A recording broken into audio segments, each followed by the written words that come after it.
Hi sweet princess here. आज मैं आपको एक चाइनीज़ फैंटेसी फिल्म एक्सप्लेन करने जा रही हूँ। मूवी का नाम है अंडर अचीवर। मूवी की शुरुआत में कुछ मिलिट्री आदमी रेगिस्तान में जूम करते हुए एक कार की जासूसी कर रहे हैं। वो उस चीज़ के पीछे हैं जो कि ड्राइवर के पास है।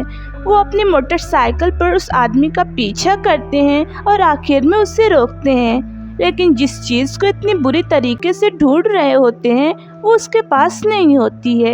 एक फ्लैशबैक हमें दिखाता है कि उस आदमी को रेगिस्तान में एक काले कलर का क्रिस्टल मिला था। उसे पता चल गया था कि कुछ बुरे लोग उसके पीछे हैं, तो उसने उसको एक पानी के बोतल में डालकर कहीं दफन कर दिया था। ग्रुप का लीडर ये देखकर गुस्से से भड़क उठता है, लेकिन वो आदमी पक्का नहीं बता सकता है कि उसने उसे कहाँ दफन किया है। उसके बाद हमें फिल्म के हीरो ज़ैंग टियानसी से मिलवाया जाता है। वो 22 साल का एक हाई स्कूल स्टूडेंट है जिसने इस क्लास को 3 बार रिपीट किया था। 3 बार हाई स्कूल में फेल होने की वजह से स्कूल में सभी उसे जानने लगे थे। उसका बेस्ट फ्रेंड शेंगफाई भी उसी जैसा होता है, लेकिन वो टियानसी से एक कदम आगे है क्योंकि वो 2 बार फेल हुआ होता है। अपने क्लास में वे लूज़र के नाम से जाने जाते थे। एक बार क्लास में टियानसी सो जाता है, जिससे वो सीट लेकर गिर जाता है। पूरा क्लास उस पर हंसने लगता है और टीचर उसे सज़ा देने से पहले लूज़र कहते हैं। अक्सर उसके क्लासमेट उसे नीचा समझते थे और उसे बुली करते थे, लेकिन फिर भी उससे उम्मीद है कि एक दिन वो यूनिवर्सिटी एग्ज़ाम को पास करेगा। उसके मोटिवेशन के एक ही सोर्स था। उसके क्लास में एक स्वीट सी लड़की जिसका नाम शायन था। वो उसे हर दिन कैंडी दिया करती थी और भी अच्छा परफॉर्म करने के लिए इनकरेज करती थी। वो भी उन चंद लोगों में से एक थी जो उसके बारे में किए गए जोक्स पर नहीं हंसती थी। उसके अच्छे नेचर की वजह से कई लोग उससे प्यार करते थे, यहाँ तक कि टियानसी का सबसे बड़ा बुली जिसका नाम लू था। वो पढ़ाई और खेल में अच्छा था, जिसकी वजह से उसे लगता है कि वो सभी से बेहतर है। वो हर मौके पर शायन के करीब होने की कोशिश करता, लेकिन वो उसमें ज़रा भी इंटरेस्टेड नहीं थी। इसके अलावा वो कैंडी सिर्फ टियानसी और शेंगफाई को देती थी, जिससे वो और भी गुस्सा हो जाता था। वो अपना गुस्सा टियानसी को बुली करके और उसे यतीम कहकर निकालता था। उसे बुक बंद करने के लिए कहता जब भी वो पढ़ता। शेंगफाई अपने दोस्त की मदद के लिए आता है, इससे पहले लड़ाई और बढ़े वो उसे खींच लेता है। रात में टियानसी एक खाली घर में लौटता है, जहां हमें पता चलता है कि उसकी कोई फैमिली नहीं है, जिससे उसकी लाइफ और भी डिफ़िकल्ट होती है। वो आधी रात तक पढ़ता है कि वो इस बार एग्ज़ाम को किसी भी सूरत में पास करेगा, लेकिन नाकामी का ख्याल उसके दिमाग से निकलता ही नहीं है। उसके बाद वो पास के रेगिस्तान में जाता है ताकि वो कूड़े कचरे को बेचकर थोड़ा पैसा कमा ले। उसकी खुशकिस्मती से उसे पानी की छिपी हुई बोतल मिलती है जिसके अंदर क्रिस्टल होता है। वो कोई नॉर्मल बोतल नहीं होता है और उसके पीछे एक गैंग पड़ी होती है। घर वापसी पर वो लियो और शायन से टकराता है। लियो हमेशा की तरह उसका मजाक बनाता है और उसके गार्बेज बैग को ज़मीन पर फेंक देता है। जब बोतल नीचे गिरती है तो शायन उसे टियानसी को वापस लौटाती है। उस वक्त एक निगरानी कैमरा पानी की बोतल के साथ उनके फेस को कैच कर लेता है। कई और मिलिट्री ग्रुप जो कि सेम बोतल को तलाश कर रहे होते हैं फुटेज देख लेते हैं। लियो और शायन को निशाना बनाते हैं जो कि फुटेज में दिख रहे थे। घर पर वापस टियानसी बोतल खोलता है, उसके अंदर अजीब सा क्रिस्टल होता है। वो इसके बारे में ज़्यादा नहीं सोचता और अपने बिस्तर पर बोतल रखकर सो जाता है। उससे अनजान कि क्रिस्टल अपना जादू चला रहा है और उसे अपनी स्पेशल पावर दे रहा है, जिसके लिए वो अभी तैयार नहीं होता है। अगली सुबह एक थका ग्रुप शायन को परेशान कर रहा होता है। स्कूल जाते हुए टियानसी और शेंगफाई से देख लेते हैं। शेंगफाई भागना चाहता था, लेकिन टियानसी उसे ठगों के साथ अकेला नहीं छोड़ सकता। वो गैंग को उसे हरास करने से रोकता है, लेकिन बदले में गैंग ही उसे बहुत ज़्यादा पीटते हैं।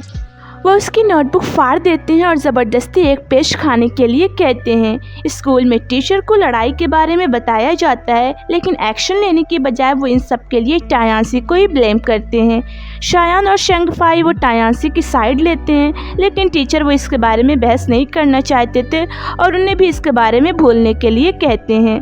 प्रॉब्लम और भी बढ़ जाती है जब वो क्लास में आता है तो उसके चेहरे पर डस्टर लग जाता है। लियो उस पर वाइट बोर्ड साफ ना करने के लिए बहुत गुस्सा होता है है वो और भी गुस्सा हो जाता है जब शायान टियासी के लिए स्टैंड लेती है और उसकी तरफ से व्हाइट बोर्ड साफ करती है। लेक्चर के बीच टियासी गलती से अपना फ़ोन ज़मीन पर गिरा देता है जिससे सभी डिस्टर्ब हो जाते हैं। उसके बिहेवियर से परेशान टीचर उसे सामने आकर मैथ क्वेश्चन सॉल्व करने के लिए कहते हैं। टियासी वो सरप्राइज़ हो जाता है कि वो क्वेश्चन को समझ रहा है। उसे पूरी क्लास के सामने सॉल्व करता है जिससे पूरा क्लास सरप्राइज़ हो जाता है। लियो ये कहकर उसे नीचे दिखाने की कोशिश करता है कि उसने जिस तरीके से सॉल्व किया है वो गलत है, लेकिन टीचर कहते हैं कि ये बिल्कुल सही है। तभी अचानक से टियासी को याद आता है कि सुबह में ठग ने जो उसे ज़बरदस्ती कागज़ खिलाया था उसमें सेम यही मैथ क्वेश्चन होता है। उसे लगने लगता है कि उसे कोई सुपर पावर मिली है। स्कूल के बाद वो शेंगफाई को सब कुछ बताता है, लेकिन शेंगफाई को यकीन नहीं होता है। उसके बजाय उसे लगता है कि टियासी ने ज़रूर पढ़ाई की होगी लेकिन वो भूल गया होगा। तो उसका टेस्ट लेने के लिए कि वो सच बोल रहा है, वो टियासी को एक पेपर खिलाता है जिसमें फाइटिंग की सारी टेक्निक्स होती हैं जो कि वो कराटे की क्लास में सीख रहा होता है। घर वापस जाते हुए टियासी दोबारा ठग से मिलता है। ठग का लीडर जो बार बार अपना बात सही कर रहा होता है उसे हम एक कॉबमैन कह सकते हैं। वो टियासी को चैलेंज करता है, इस बात से अनजान कि टियासी को उसके बारे में सब कुछ पता है। लड़ाई 1 मिनट में ख़त्म हो जाती है क्योंकि टियासी 1 मिनट में अपनी आउटस्टैंडिंग टेक्निक से सबको हरा देता है। वो लोग उसके साथ दोबारा ना लड़ने की कसम खाते हैं। अगले दिन लियांग को उस पर डस्टर फेंकता है, लेकिन टियासी बगैर देखे ही उसको पकड़ लेता है। शेंगफाई आखिरकार यकीन कर लेता है कि उसके पास सुपर पावर्स हैं। ये उसे एक आइडिया देता है कि उनके स्कूल की बास्केटबॉल टीम उनके नेमेसिस स्कूल के खिलाफ जा रही है, इसलिए वो टियासी को बास्केटबॉल टिप्स एंड ट्रिक्स के बारे में एक किताब का पेश खाने के लिए कहता है। शाम में मैच शुरू होने वाला होता है, लेकिन चूंकि लियो टीम का कैप्टन है इसलिए वो उसे लेने से मना कर देता है। शेंगफाई उससे रिक्वेस्ट करता है कि he is a good player, लेकिन लियो किसी भी सूरत में तैयार नहीं होता है। उसके अलावा टियासी का जूता वो बहुत ही पुराना होता है और किसी के पास उसकी साइज़ का शूज़ भी नहीं होता है। मैच शुरू होता है और टीम हारने लगती है। अपनी अपोजिट टीम के सामने वो लोग कमज़ोर दिख रहे थे। वो लोग आधे गेम तक एक भी स्कोर नहीं कर पाते हैं और 26वें पॉइंट से हार रहे होते हैं। हाफ टाइम के दौरान शाओवान अपने भाई का जूता टियासी के लिए लाती है, जिसके जूते का साइज़ उसके भाई के शू साइज़ जितना है। लियो पागल हो जाता है कि किसी ने भी उसकी टीम में अच्छा नहीं खेला। वो अपनी टीममेट की इंसल्ट करता है जिससे टीम में ही लड़ाई हो जाती है। लियो की सज़ा के तौर पर टीचर उसकी जगह टियासी को ले लेते हैं। लियो को वैसे भी अब कोई फ़र्क नहीं पड़ता क्योंकि वो तो गेम तो फिर भी हार जाएंगे, लेकिन तभी टियासी एक के बाद एक बास्केट स्कोर करना शुरू कर देता है जिससे सभी हैरान रह जाते हैं। धीरे धीरे दोनों टीम का स्कोर बराबर हो जाता है। से अपोजिट टीम को डिफ़िकल्टी होती है। लियो अपने सबसे अच्छे दोस्त को बुरी तरह खेलने के लिए कहता है, इसलिए कि टीम मैच नहीं जीतेगी, जिससे टियासी को सिवाय लूज़र के कोई क्रेडिट नहीं मिलेगा। लेकिन टियासी डिफ़िकल्ट बास्केट स्कोर करने में कामयाब हो जाता है, जिससे सभी लोग और इम्प्रेस हो जाते हैं। मैच के बाद सभी लोग उसके बारे में बातें कर रहे होते हैं। उसी बीच लियो, जो कि हर चीज़ में सबसे बेस्ट हुआ करता था, वो बहुत ही गुस्सा हो जाता है कि टियासी जैसे लूज़र उससे आगे बढ़ रहा है। उसके फ्रेंड्स इसे बताते हैं कि उसने टियासी और शेंगफाई को कुछ अजीब बातें करते हुए सुना था। उनको पता चलता है कि कुछ गलत है और उसके बारे में पता लगाने का फैसला करते हैं। अगले दिन टियासी शाओवान को उसका जूता रिटर्न करता है और उसका शुक्रिया अदा करता है। वो हमेशा उस पर भरोसा करती थी, तब भी जब वो एक लूज़र माना जाता था। अब जबकि वो एक पॉपुलर हो गया है तो टियासी को लगता है कि शाओवान ही उसकी सक्सेस का राज है। वो एक साथ घर जाते हैं और बाद में दोनों डेट करने लगते हैं। अगली सीन में हम उन्हें समंदर के किनारे एक साथ बैठे हुए और गाना गाते हुए देखते हैं। धीरे धीरे उनका रिलेशनशिप क्लोज होने लगता है। लियो वो जेलसी फील करता है तो वो पानी में कुछ मिलाकर एक लड़की को टियासी को देने के लिए कहता है। वो उसे शाओवान के सामने ह्यूमिलिएट करना चाहता था, लेकिन उसका प्लान फेल हो जाता है जब लड़की टियासी को ड्रिंक देने की बजाय टीचर को दे देती है। टीचर उस दिन लेक्चर के दौरान अजीब अजीब से क्वेश्चन करते हैं, लेकिन स्टूडेंट बस हंसते हैं। जैसे जैसे वक्त गुजरता है, टियासी पढ़ने की बजाय और ज़्यादा पेपर खाने लगता है।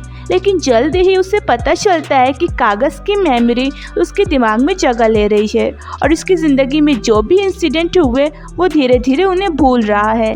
अगर वो लगातार मैजिक पावर का यूज़ करता रहा तो एक दिन वो ये भी भूल जाएगा कि वो कौन है।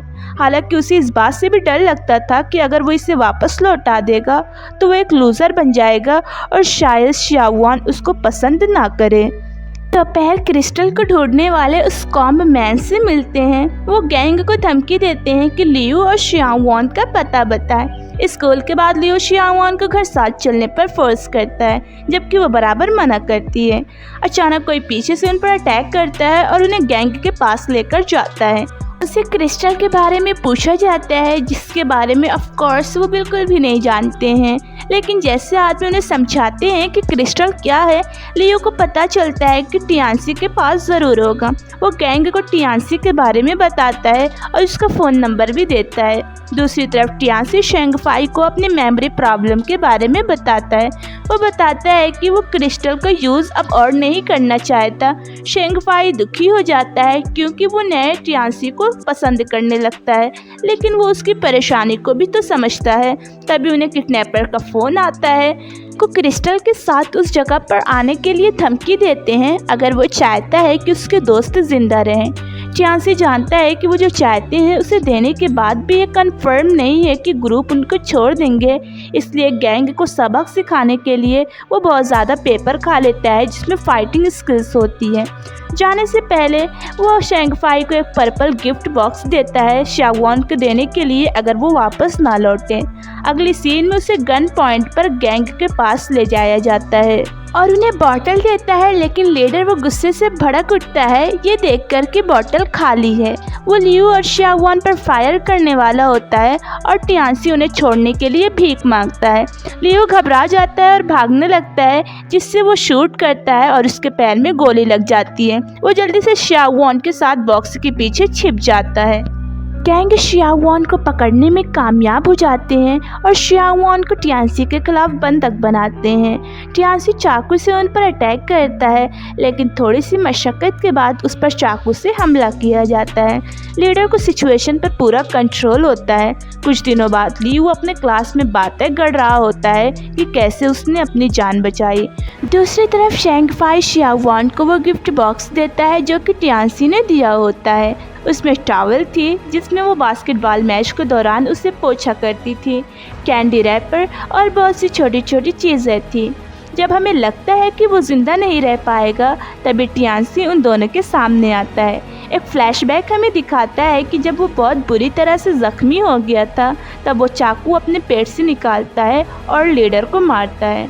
आखिरी सीन में हम उन दोनों को गले मिलते हुए देखते हैं। That was the explanation of the movie Underachiever. If you want me to do the more explanation, then write in the comment section and I'll come back with another video. And don't forget to subscribe. Thank you so much for watching.